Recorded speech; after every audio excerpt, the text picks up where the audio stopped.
Hey guys, it's Mike here. Sorry about having the camera a bit lower today because I couldn't find anything to kind of prop it up with. I'm going to sort something out eventually so I can have my full kit around me and get everything kind of properly edited and nice, beautiful videos for you guys. But I thought I wanted to address something today. I was watching a few different kind of videos recently. One from Boogie, as you know, the boogeyman, and others from like different people. Because I'm basically, I'm extremely tired. Haven't slept yet due to various causation issues. Basically, I've got a court case today. So I thought I would, get on here and basically discuss something because there's something that's kind of on my mind, and it kind of became more relevant when I saw DC's Batman vs Superman, but I also it's more apparent when it's coming to Sony. Now, Sony, for those people who don't know, they made movies like Pixels, which people hated, various Adam Sandler movies, the New Age stuff, which people hated, the various kind of Marvel movies that they had no idea what they were doing, such as Fantastic Four, and the various Spider-Man movies. Now, the thing that's more apparent, which has become as of late, is that a lot of movie studios don't tend to focus a lot of story. And the thing is, a story is such a basic thing when you're looking at movies, when you're looking at written stuff like books, and when you're looking at characters. A lot of movies have been adapted from like stories, written stories. For example, a big box office draw in itself, 50 Shades of Grey, yes, poorly written, but it was adapted from a book. If you look at the Twilight Saga, adapted from a book. If you see the new comic book movies that are currently out, they're adapted from books. But what they do is they loosely base most of these movies off the source material. Sometimes they base it on a current topic, sometimes they don't. Sometimes they base it on an animated feature, sometimes they don't. And I can understand, with that. But there's a whole unique factor to it. A lot of people seem to think now that audiences are more casual in terms of their viewing pleasures. Like you see an action movie and people go and watch like the new Fast and Furious movie. But the thing that they don't get is the trends kind of go once they consume. It's kind of the 90s all over again. If you look at like action stories and action movies, a lot of those trends kind of go, just depending on what movies that you watch. A lot of those movies that they've kind of rebooted and they wanted to share again, and stuff like Rambo, for instance, which again was a very story-driven narrative up until Rambo 3, where he just went over to kind of shoot terrorists. But, and again, you could see First Blood Part 1, First Blood Part 2, and you could see this guy's struggles that was going through his head. And it was very character-driven. And it was written, by Sylvester Stallone, of course. Then, if you look at, like, the Rocky series again, you have this whole big story of an underdog who tries to fight his way out of poverty and become something bigger. And then you watch how he deals with that fame, how he deals with that progress and the constant pressure. And so that, again, was a very well and successful movie. You look at a lot of horror films, a lot of story-driven horror films, you can feel the tension kind of building. Nowadays, it's all about jump scares and about how many action sequences you can fit in. And look at the visual effects. And that's all fine and dandy. And I'm not saying films don't need that. They don't need all like some of the visuals and the beautiful symmetry of what makes the film work. But the story's lost. Case in point. Look at WWE films. They provide you with movies featuring the WWE superstars that people buy into because it's an established brand. So you see Adolf Ziggler, you buy a movie. You see a movie starring The Rock, you buy a movie, which is great. But at the same level, you don't want to go to a movie just because Dwayne Johnson's in it, or you don't want to go into a movie because Bruce Willis is in it. You want to go and see what else they have for you, because as soon as you get your butts in the seats and there's something that draws you out of the film and takes you away from what you originally want to watch, you're going to be like, what the fuck am I doing here? Why am I watching this? And the pleasure that you felt watching this and immersing yourself in it goes. It's one of the reasons why I love theatre. I love theatre because you can immerse yourself and you can bring yourself into these characters. And when something brings you out, even though people say, oh, it's very avant-garde, that's why we bring you out of it, it ruins it. It ruins the whole association with what you're doing. It's the same reason why people play computer games. Video games, you play them not just for the story and narrative, but to lose yourself in these characters. Whether it's a Mario game, a platformer where you can basically associate yourself with the hero rescuing the princess, or it's something like Tomb Raider, where you, with the very well written characters with the Lara Croft Tomb Raider going on at the moment, where she establishes herself and becomes something more prominent because she's able to defend herself. It's a great concept. The Last of Us, one of the most critically acclaimed and beautifully written games out there, which takes a whole new take on the zombie apocalypse. There are ways to write amazing and immersive material that will engage your audience time and time again, that will want them to see it. There's a balance between that and your action sequences, you know, and your polarizing characters. What originally made Iron Man work was because of the fact you wanted to see Tony Stark's rise. Plus, you had an amazing person like Robert Downey Jr. bringing this character to life, using the method, as some would call it, to bring this character to life. And this is the thing that I really get pissed off with when people sit there and go, well, it was a good movie anyway. Yeah, it's great, but you'd really don't get much miles out of it afterwards. Same with a bad game. If you get a game that's shitty, you're not going to play that game again. You're going to sit there and go, you know what? What am I doing? Why am I bothering with this game? And then you're going to put it on the shelf. And then eventually, while over time passes, 15, 16 years, you're going to pick it up off the shelf and put it in. If you look at movies like Ghostbusters, one of the reasons I've got such an issue with the Ghostbusters trailer, where most people have an issue with it because they're females, I have an issue because the characters are the similar characters to the previous Ghostbusters. It's the same kind of style, but it's lost its essence. It's lost its substance. And it's the same with any reboot you have ever seen come out of like Hollywood. RoboCop.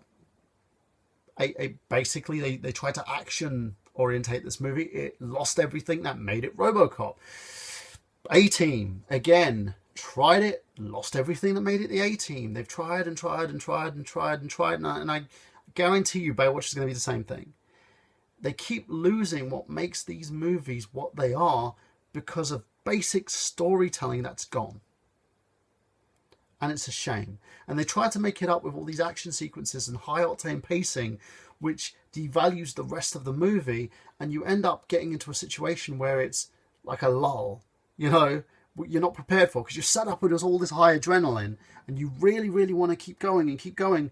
But then you have these monologues and dialogues, and you're like, okay, so we're just going to continue with that. And then it picks up the pace again. And you're sitting there going, what the fuck am I doing? My brain isn't ready for this. And that's the thing. And, you know, when storytelling is added, it makes the movie so much better. And this is the thing where I want to challenge Sony. You know, Sony, the chairman of Sony, don't know who the fuck it is at this point in time because you guys keep switching like hot potatoes. Write a perfect story. That's all you need to do. If you're going to do a movie, make sure there's a good story behind it. A solid story. Don't rush it. Make sure that it's worth that budget that you're putting the money to, because it's an investment. It's an investment that you want people to go and see. And if you want them to go and see it, then make sure that story is up to par. Make sure you've got actors who can tell that story that you've got written down there on that script.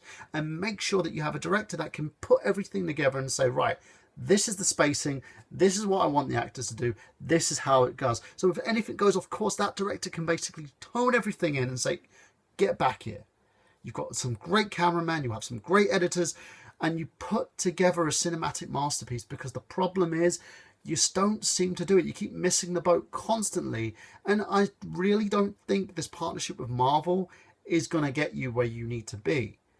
You'll get you like a great deal of money in terms of like the Spider-Man franchise, but I don't think it's going to hit where you want it to hit, because again and again you miss out the one simple thing that you forget about, and that's the story and it's the pacing. The Amazing Spider-Man I thought was terrible. Right, you had a great actor in Andrew Garfield, you had a terrible movie because you kept rushing and rushing and rushing and rushing and rushing.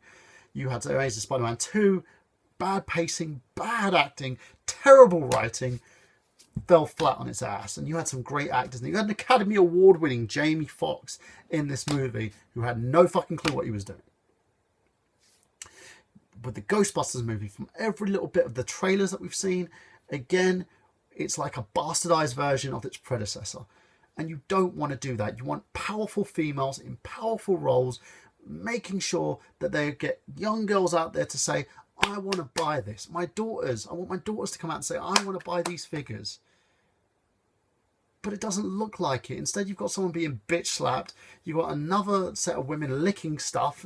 And it's just, it makes me really annoyed to see the way that the franchise has gone to a bunch of cheap innuendos and crappy jokes. And that's not what Ghostbusters was about. You had a comedic entity, in a sense, in 3 individuals that came together. Bill Murray, Dan Aykroyd, Ivan Reitman, for fuck's sake. You know, you had these amazing acting talent who knew how to improv their lines. You had a great script, you had a great director, and you knew exactly what you were doing in terms of producing it. But now it's like, let's throw in all the spectacular and visual effects, and that's what it needs to be. And it's sad. With great writing comes great responsibility. And in my opinion, I believe that cinema has not died, but it is on life support, because you keep churning out a bunch of bullshit until Oscar season comes about. When Oscar season comes about, you get some great movies. Trumbo is an instance of a lovely, lovely, powerful movie. Creed, again, was an instance of a lovely, powerful movie, which, as long as you had storytelling, you could push the narrative. You had great actors who could push the narrative. You had a director who could push that narrative. There is no reason why this has to keep happening. Hell, I can't wait for the next Godzilla movie, but not for the fact that I want to see a rehash of the first movie, because I want to see if you can develop the first movie into something special.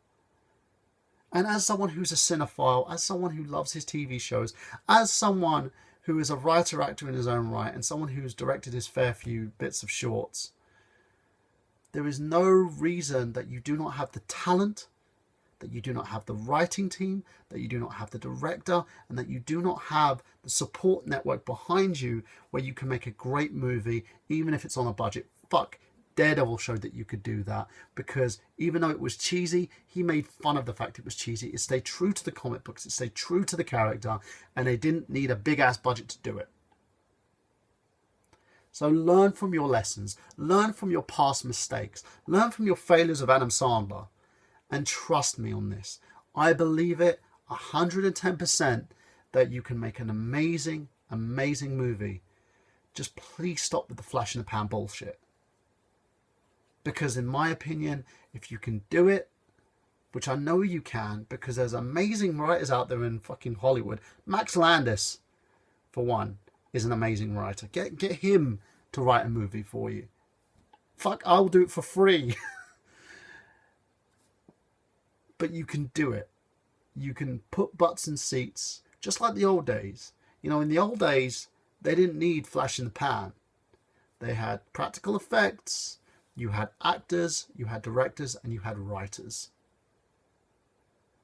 Fuck, the whole thing about Trumbo writing nearly 80% of Hollywood's movies, including the stuff where he won 2 Oscars for. Come on, people. It's not a science, you know. You don't have to look at by audience retention, by ratios, and by what people likes and dislikes of every fucker on the planet is. Netflix has proven this. It's all about what you can put together and how you engage your audience. And in my opinion, there is no other reason to engage your audience than a good story. But that's just me. Anyway, guys, I thought I'd get that off my chest because I'm sick and tired of listening to people complain about Sony and watching Sony kind of bastardize themselves. I'm sick and tired of watching good movies go bad because they want to fit everything in one go.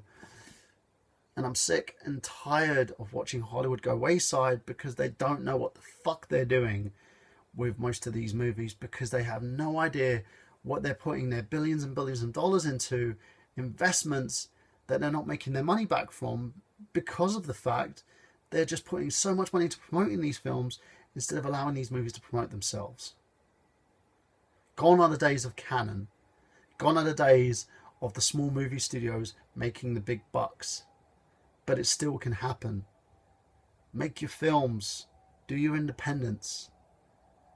Don't keep pushing and pushing these blockbusters, because eventually people are going to get sick and tired of them again, and you guys are going to end up in a situation where you're selling off movie studios like what's happening with Paramount currently. It's not worth it. Especially when you've got a shitload of new writing talent out there ready to be harnessed out there. And here too in the UK. There is no reason whatsoever why you should be struggling to make good movies. Anyway, I'm done. Rant over. Have a lovely evening, guys, or morning, wherever you're from, because currently it's like, what time is it now? 5:41 in the morning. So I shall see you again for another vlog when I've got something else on my mind. And make sure I'm going to leave a link at the bottom for my children's Let's Play channel. They've got a Let's Play channel now. It's one of those things they wanted to do. So I've decided, okay, I'm going to do it with my supervision. So sometimes you're going to see some videos from me. Most of the time you're going to see videos from them, because I'm going to be busy actually trying to write something. Oh my God. And see where it goes. So have a great day, night, whatever. Lovely. Da-da-da. Goodbye. And I'm Michael Burhan saying I'll see you again at the movies.